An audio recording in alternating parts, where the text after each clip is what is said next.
សួស្តីថ្ងៃនេះបងប្អូនអារម្មណ៍អ្នកទាំងអស់គ្នាទៅកាន់កន្លែងថ្មីតែនៅកន្លែងទីនេះដែរគឺយើងឃើញអក្សរទាំងអស់គ្នាគឺប្រទេសកូរ៉េហើយថ្ងៃនេះដែរគឺខ្ញុំបានដើរទៅផ្សារខ្ញុំមិនដឹងផ្សារអីភ្លេចបាត់ហើយតែដូចជាសភាពរបស់គេដូចផ្សាររាត្រីយើងអញ្ចឹងគេមានលក់របស់ញ៉ាំហើយនឹងវត្ថុអនុស្សាវរីយ៍មានហាងអីច្រើនណាហើយគេបើកពីពេលល្ងាចទៅរហូតដល់យប់ហ៎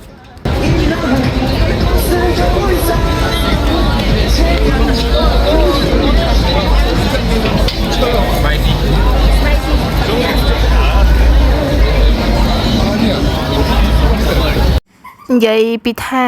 គេគ្រប់គ្នាដើរមើលតាមម្ហូបឬក៏ដើរមើលរបស់អនុស្សាវរីយ៍ឯងបើខ្ញុំវិញដើរមើលព្រោះស្អាតក្រេស្អាតណាបងប្អូន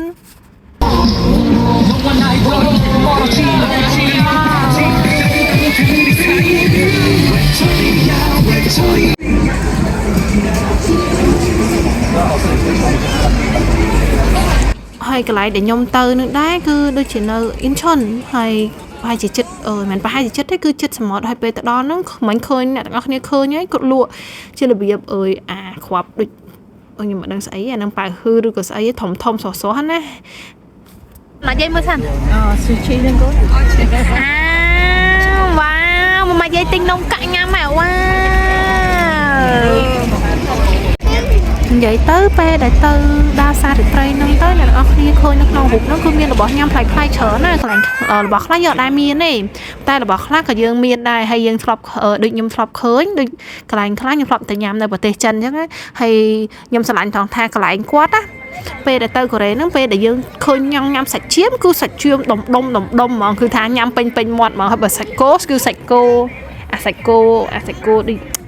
ពេលយើងនៅខ្មែរយើងចង់ញ៉ាំអាសាច់គោអាំងអីមានខ្លាញ់កណ្ដាលហ្នឹងគឺពេញមាត់ហ្មងហើយក្រៅពីហ្នឹងសម្បូរជាងគេគឺគ្រឿងពងច្រើនណាស់ហើយនេះឃើញអត់នេះអីគេដូចនៅអាហ្គេមនៅក្នុង Squid Game គេនោះហ៎គេចាក់ស្ករនោះគេធ្វើរូបស្អីណាហើយយើងដោះវាកុំឲ្យវាបាក់ហើយមាននំពុំមាននំគ្រក់ហើយគេដាក់សាច់មឹកអីនៅក្នុងហ្នឹងនិយាយទៅពេលដើរហ្នឹងគឺភ្លក់បានច្រើនដែរnè thấy đó cái cột thấy đâu nhưng mà không hello we try hello we try this one please không phải chờ cho anh let's live cái tinh nè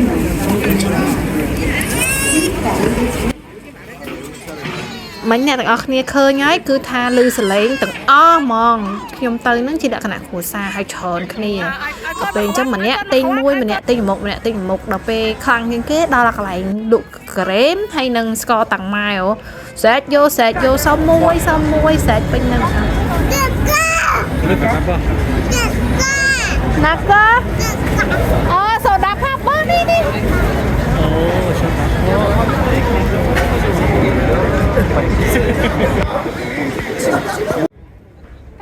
ចង់ប្រាប់អ្នកទាំងអស់គ្នាថាបើអ្នកទាំងអស់គ្នាទៅដូចខ្ញុំអញ្ចឹងអ្នកទាំងអស់គ្នាមិនបាច់កក់កន្លែងញ៉ាំអីពេលល្ងាចទេអញ្ចឹងពេលល្ងាចអ្នកទាំងអស់គ្នាអាចដើរតាមដងផ្លូវហ្នឹងណាំតាហ្នឹងឆ្អែតហើយអ្នកទាំងអស់គ្នាឃើញអត់នោះគឺកៅឡាក់គេលយណារត់ដងទិញកៅឡាក់ដែរមានណាគេបោកឲ្យខ្ញុំទៅចិនទៅអីក៏អត់ដែរតែនៅកូរ៉េគេបោកឲ្យដលងឆាក់អ្នកទាំងអស់គ្នាដឹងអត់ពេលញ៉ាំអាមីអីហ្នឹងមានអារម្មណ៍ថារសជាតិវាដូចមីឆាយើងចឹងប៉ុន្តែស្ទើរអីគេញ៉ាំរបៀបរៀងសាប់សាបអញ្ចឹងបើមានទឹកត្រីមានអីដាក់ថែមដូចលតឆាដល់អែមហ្មងឃើញកាពិកប៉ុកចឹងកាពិកប៉ុកអញ្ចឹងណាអ្នកទាំងអស់គ្នាតម្លៃចាប់ពី2000វ៉ុនទៅអញ្ចឹងវាចូលលក្ខណៈខ្ទង់3រៀលហើយអញ្ចឹងសុបបីតាពោតអាំងឬក៏ពោតស្ងោរមួយក៏ខ្ទង់2-3រៀលដែរណាអញ្ចឹងវាកាពិកប៉ុកមែនតែបើគិតជាសាច់លុយពេលដែលយើងហើយគួរសមចង់ច្រើនជាយើងទៅញ៉ាំបាយតាមហាងទៀតតែវាជារឿងធម្មតាសម្រាប់ពួកគាត់ពីព្រោះអីការចាយលុយរបស់គាត់ហ្នឹងគឺវាខ្ពស់ជាងពួកយើងផង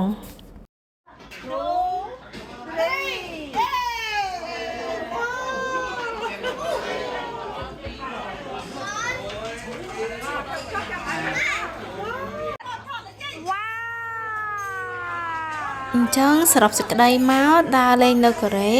ថ្លៃធ្វើដំណើរហើយគេងគឺអត់សូវថ្លៃទេប៉ុន្តែថ្លៃញ៉ាំគឺថ្លៃអញ្ចឹងបងប្អូនត្រៀមលុយសម្រាប់ញ៉ាំបើសិនជាចង់ញ៉ាំអីប្លែកអ្វីដែលយើងអត់មាននៅកន្លែងប្រទេសយើងអាចយកទៅបានហើយបើទៅខ្ញុំសឹកចេះមួយអាចខ្ចប់បើអាមេរិកក៏បានបើអាមេរិកក្រូចឆ្មាឬក៏ទឹកត្រីបុកក៏បានដែរព្រោះយើងស្ទើររសជាតិបន្តិចសម្រាប់ខ្ញុំបាយបាយ